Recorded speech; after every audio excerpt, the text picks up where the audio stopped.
Ada Mercer, Jonah Ortiz, Samuel Vale. 3 children answer from 3 empty desks.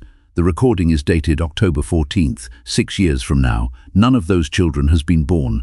The attendance sheet includes a 4th name, why Euro not a student, but a guardian authorized to collect one of them. Mine.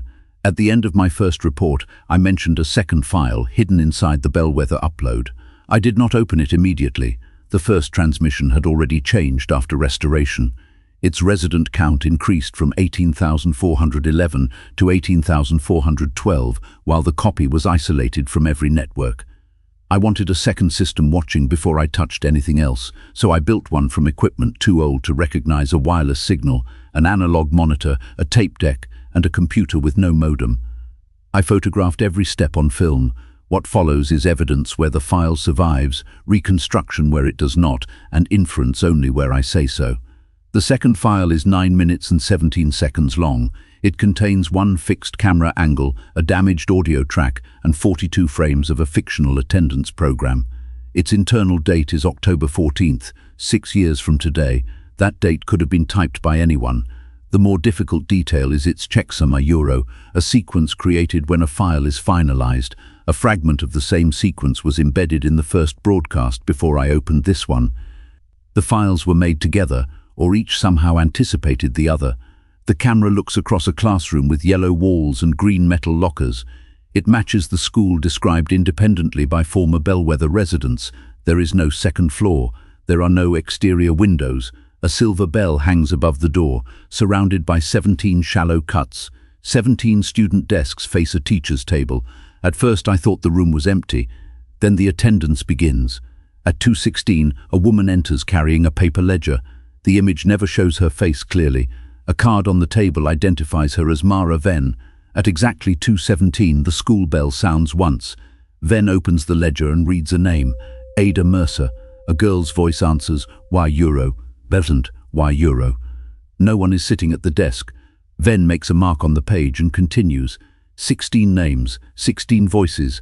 Some sound close to the microphone, others seem to come from the corridor, the ventilation grate, or far outside the building. One child answers before Venn speaks. Another asks which year it is. Venn does not react. This was not unusual in Bellwether. 3 witnesses from the first transmission remembered teachers taking attendance for children who were absent. They believed it was a ritual left over from an emergency drill. The file suggests it was something else. I compared the surnames against the fictional relocation ledger recovered from the first archive. Mercer, Ortiz, Vale, Harlow, Say, Danner. Every family appears among the 18,411 people removed during the 1987 containment, but none of the given names appears in the surviving records. I contacted Daniel Mercer through the same protected channel we used before. There is no Ada Mercer in his family.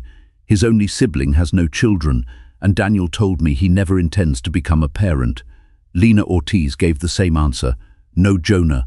The roster is not a list of missing students. It is a list of relationships that do not yet exist.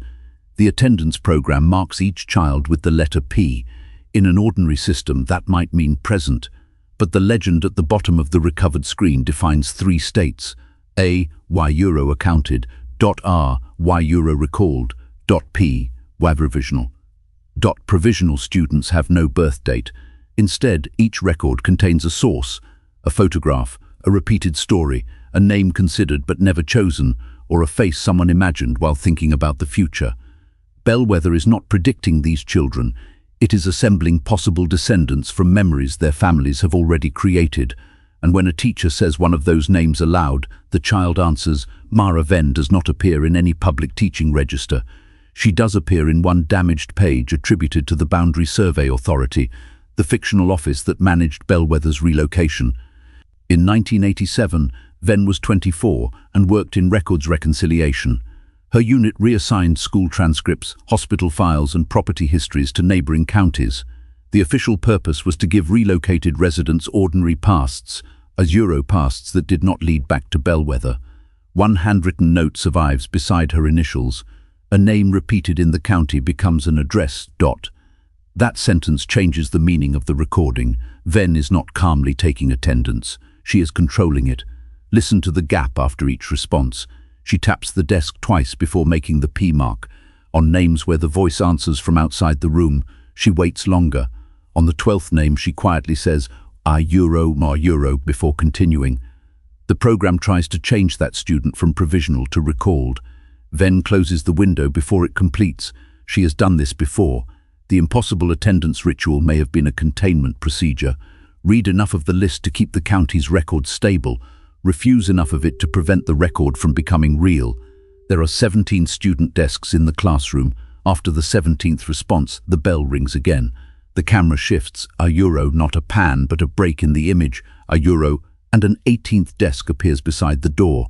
Venn turns to it. For the first time, she looks directly toward the camera. The ledger page contains one final line, but damage covers the name. The attendance program does not. Its cursor moves to record 18. The status is blank.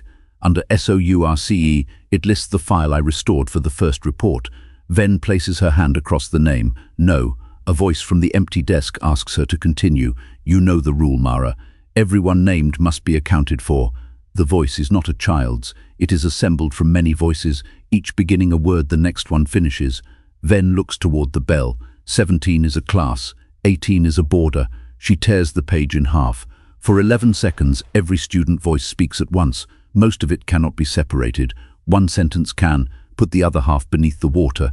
Then the classroom is empty again. 17 desks, closed ledger, no Mara Venn. The timestamp returns to 2:16. The sequence repeats. I recovered the hidden name by comparing 3 damaged frames. I will not repeat it here. Names appear to function as addresses inside Bellwether, and broadcasting one may be enough to complete a record that Venn tried to leave unfinished.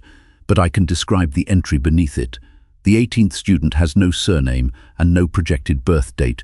The Guardian field contains the private name attached to my restoration business, one I have never spoken in these reports and never placed in the recovered files. The collection note reads, authorized after final archive restoration. This is the first direct evidence that Bellwether is not merely locating people descended from its former residents. It is creating new relationships around anyone who remembers it clearly enough. The first broadcast found a family tree.